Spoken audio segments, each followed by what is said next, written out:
আসসালামু আলাইকুম সবাইকে আমার কেক স্টুডিও বাই শারমিন পেজে স্বাগতম জানাচ্ছি।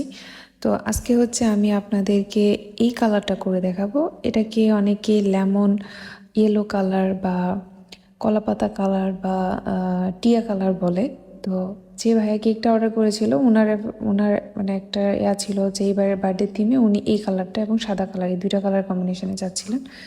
তো এই কালারটা আমি দেখেন অনেকগুলা কালার দিয়ে তারপরে অনেকক্ষণ লাগছে আমার এই কালারটা আনতে, কিন্তু কালারটা দেখেন আমার ক্রিমটা কিন্তু একদম পারফেক্ট আছে, গলে যায় না বা নরম হয়ে যায় না।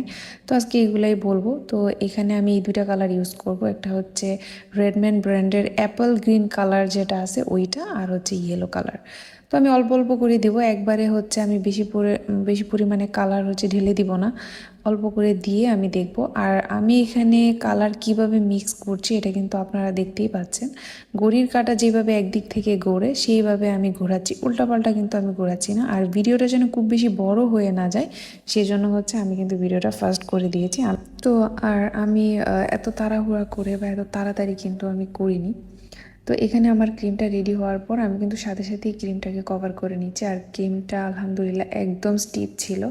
তো আপনারাও এই টিক্সটা ফলো করবেন। কালার পারফেক্ট করার জন্য অল্প অল্প কালার দিয়ে তারপরে হচ্ছে পারফেক্ট কালারটা আনতে হয়, একবারে বেশি পরিমাণে কালার দেওয়া যায় না।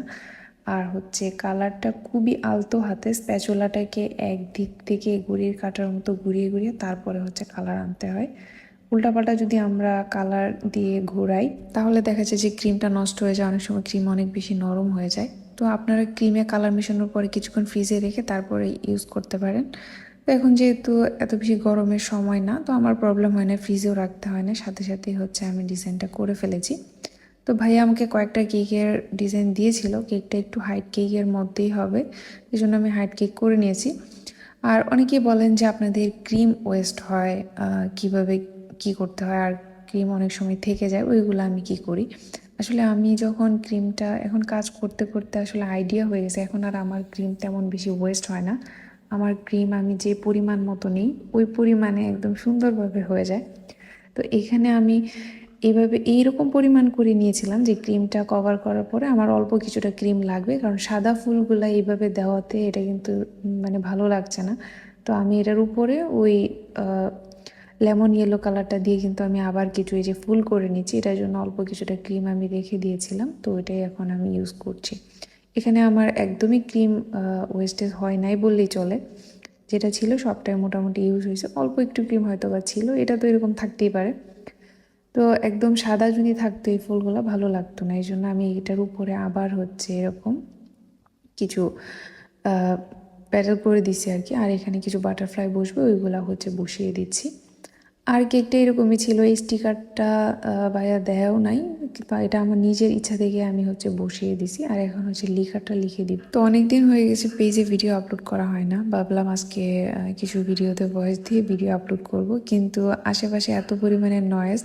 এখন হচ্ছে এই রাতের বেলা কুকুর ডাকছে আর হচ্ছে শিয়াল একটু বড় বড় ডাকে। আমার বাসাটা যেহেতু নদীর পাড়ে, অনেকে অবাক হয় যে শিয়ালের ডাক।